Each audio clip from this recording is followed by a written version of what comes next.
So that's a big question. Economics matters, I think, because more than really almost any other science that you can think of, and we can debate whether economics is a science or not, but it's currently thought of in that respect within academia. Almost more than any other science, it shapes people's daily lives. So economists come out of the top universities around the world, they go into policymaking decisions in state treasuries and financial services offices,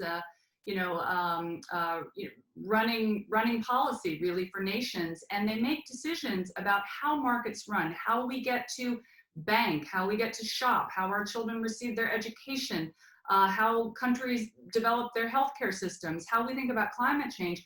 So really almost everything that you can see and touch around you has been shaped by economic policy making.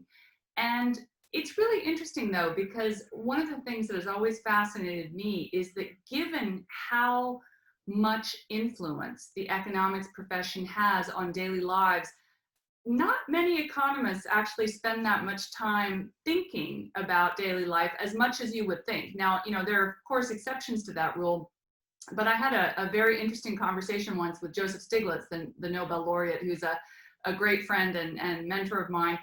And he, of course, came up with, received his Nobel for coming up with the idea that markets are not always efficient. Well, like many things in economics, the average person could sort of look around and say, wow, that's a Nobel laureate winning idea. I could have noticed that. But Joe said to me, I grew up in Gary, Indiana. Gary, Indiana is a big industrial base in the Midwestern American heartland. It's a place that has great inequality. There's been a lot of hollowing out of manufacturing jobs. And so growing up in this city, he looked around and saw markets are not allocating capital efficiently.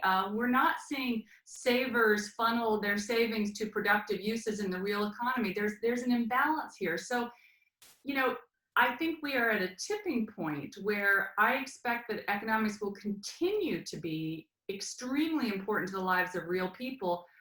But I think that you're going to see a lot more real person input into how economists think themselves.